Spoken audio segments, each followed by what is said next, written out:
नमस्कार, जय हिंद।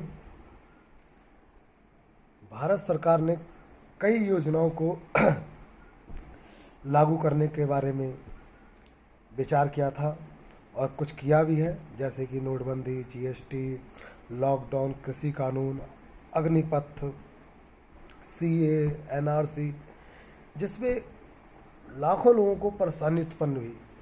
संशोधन भी हुए, उस पर कृषि कानून वापस भी लिया गया, लेकिन काफ़ी लोगों के शहीद होने के बाद। इसी प्रकार अब योजना जो भारत सरकार ने लाई है वो है अग्निपथ योजना, जिसके अंतर्गत अग्निवीरों को 17.5 साल की उम्र में 21 था, 23 कर दिया गया है। संशोधन करने के बाद सेवा देनी होगी, उसके बाद वो रिटायरमेंट में आ जाएंगे। मेरा कहना है कि जब भारत सरकार कोई कानून बनाती है तो उस पर कम से कम पूर्ण रूप से विचार विमर्श करे। हर कानून में, हर योजना में खामियां रहती हैं, जिसके अंतर्गत नागरिकों को अपनी जान से हाथ तक भी धोना पड़ता है। जीएसटी में लाखों लोग परेशान हुए, कई लोग मारे गए, आत्महत्या तक करी। लॉकडाउन में अननेसेसरी तरीके से लॉकडाउन लगाया गया, जब लाखों लोग निकल रहे थे, साइकिलों से निकल रहे थे, पैदल निकल रहे थे, अपने घर को जा रहे थे, उन पर लाठियां बरसाई गई, वो भूखे रहे, कई रोड एक्सीडेंट हुए, कोई ट्रेन से कटे। लेकिन भारत सरकार ने उनकी व्यवस्था जाने की उस प्रकार की नहीं करी कि वो पैदल ही कोई 2000 किलोमीटर, कोई 1500 किलोमीटर चला। वहीं सोनू सूद बस चलाकर कुछ ना कुछ तरीक़ों से भेजते रहे घर पर। जब बस चल सकती थी सोनू सूद जी की, तो भारत सरकार भी बस चला करके उनको गंतव्य तक पहुंचा सकती थी।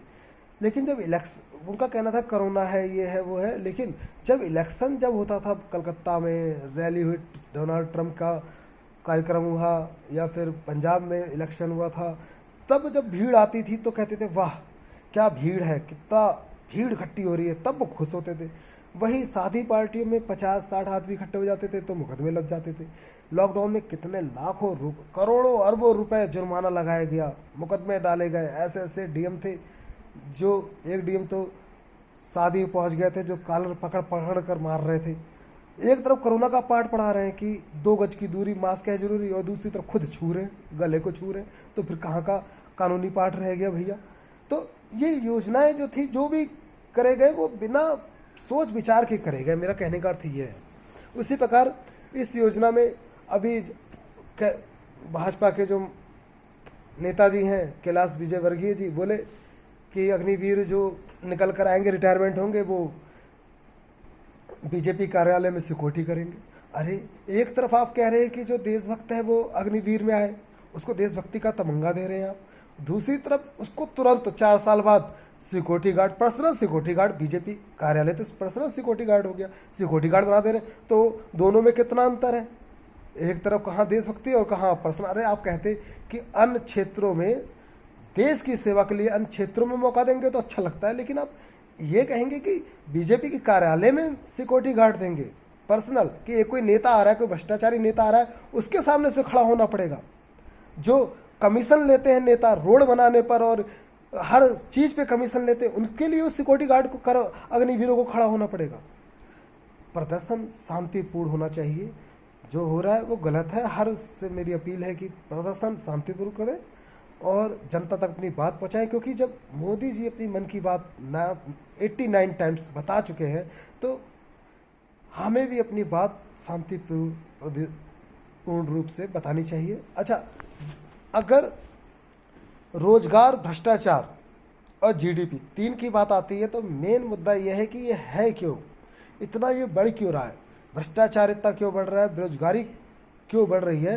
तो इसका एक सलूशन ये है कि जो भी व्यक्ति, चाहे वो डीएम हो, चाहे एसपी हो, चाहे सीओ हो, चाहे एसओ हो, चाहे तहसील का लेखपाल हो, एसडीएम हो, सिटी मजिस्ट्रेट हो, चाहे बिजली विभाग का हो, चाहे आरटीओ विभाग का हो, कोई भी, चाहे वो संतरी हो, चाहे क्लर्क हो, चाहे बाबू हो, कोई भी व्यक्ति अगर रिश्वत लेता है, रिश्वत जनता से लेता है, तो उसे तत्काल प्रभाव से पद मुक्त करते हुए उसके समकक्ष जो व्यक्ति उत्तीर्ण हुआ हो, जो पास हुआ हो पेपर में, समकक्ष जो पेपर देते समय 1 नंबर से आधे नंबर से रह जाते हैं, मेरिट में नाम नहीं आता है, 1-2 नंबर से रह जाते हैं, उनको मौका दे दिया जाए।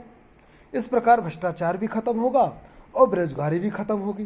भ्रष्टाचार के होने से क्या हो रहा है कि जो आज हमारी जो जीडीपी है वो गिरती चली जा रही, डाउन हो रही है। इसका मूल कारण क्या है कि जीडीपी बोलते हैं सकल उत्पाद को। जो भारत में जो भी प्रोडक्ट बन रहा है, अगर एक नाई भी काम कर रहा है या सब्जी भी बेचा जा रहा है या कोई भी काम कर रहा है, अगर परचून की दुकान भी है, मॉल भी है, कोई भी प्रोडक्ट भारत में बन रहा है, तो उस पैसे को चलायमान जब देश में होता है उससे ग्रोथ जो पैदा होती है, जो जीडीपी कहलाती है।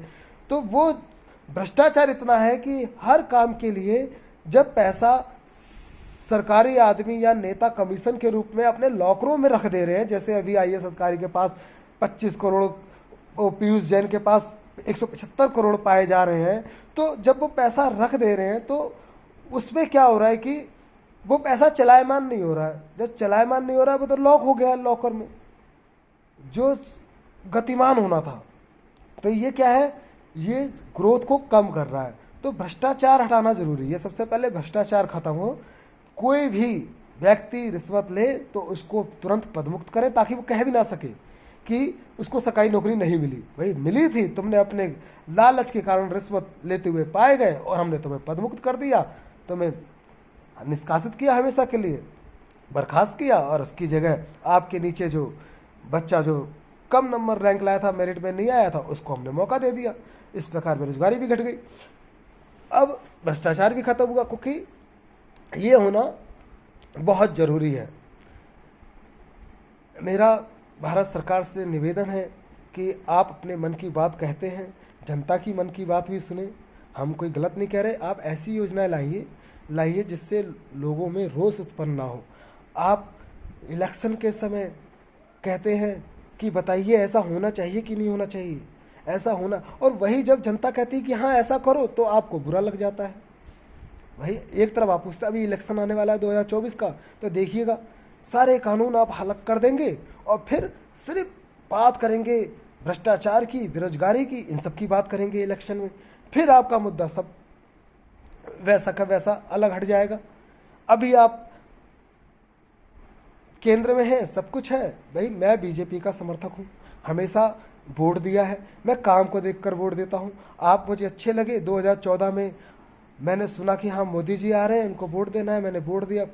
तो 15 में 16 में सुनता गया, भाषण सुनता गया आपके, लेकिन अब थोड़ा सा मन खटक रहा है। पहले आपके भाषण मुझे अच्छे लगा करते थे, सच कह रहा हूँ, ये मैं अपनी पर्सनल बता रहा हूँ।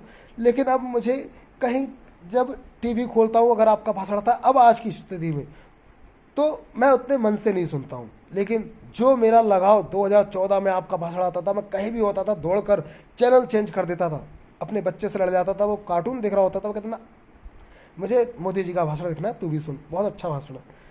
आप टाइम स्क्वायर्स में बोले थे कि हम कानूनों को कम कर रहे हैं, कहाँ कानून कम हो रहे हैं सर? सारे कानून तो जनता पे लागू हो रहे हैं, नेताओं पे कौन से कानून लागू हो रहे हैं? नेताओं की 100 गाड़ियों का काफिला जा रहा है। एक कोई भी स्टेडियम में नेता अगर आ जाता है, मंत्री आ जाता है, तो रोडों को ब्लॉक कर दिया जाता है, हमें नहीं जाने आगे दिया जाता है। कौन से कानून के तहत? हम जनता अगर रोड पे आ जाए तो लाठी पड़ती है, और नेता की वजह से पुलिस खुद रोड ब्लॉक कर दे। मैंने एक पुलिस वाले से पूछा कि भैया ये रोड ब्लॉक क्यों? बोले मंत्री जी आए हैं। मैंने कि तो मंत्री जी आए हैं तो वो तो स्टेडियम में है, तो रोड क्यों ब्लॉक किया? आप जाने दीजिए, तो स्टेट हाईवे है। बोले नहीं हमें, मतलब वो सुनते ही नहीं है, उन्हें कोई मतलब ही नहीं, उनको तो आदेश मिल गया, वो कोई कॉमन सेंस नहीं लगाते। उन्होंने कहा ऊपर से आदेश, तो अरे भाई स्टेट हाईवे क्यों ब्लॉक कर रहे हो? जनता को जाने दो, वो स्टेडियम में। हम स्टेडियम में जाएं, कोई हथियार लेके जाएं तो हमें पकड़ो ना, हम तो चुपचाप अपने वाहन से जा रहे हैं, भैया जाने दो, स्टेट हाईवे ब्लॉक करने की क्या जरूरत है? और एक अभी नितिन गडकरी जी साहब ने कहा कि जो आदमी गाड़ी जरा उल्टे सीधे तरीके से खड़ा करेगा उस पर जुर्माना लगेगा 1000 रुपये का, और फोटो खींच के जो भेजेगा उसे 500 रुपये मिलेंगे।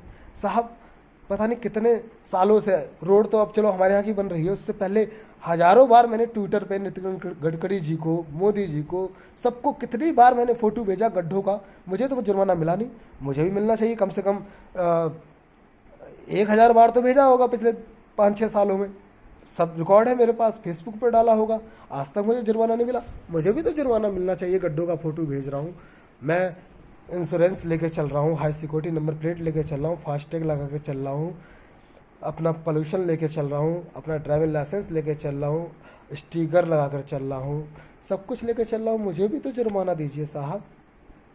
हेलमेट लगा के चल रहा हूँ अगर मोटरसाइकिल पे चल रहा हूँ, तो कानून बराबर कीजिए साहब। इस योजना को लागू करिए, देखिए कोई हल्ला नहीं होगा।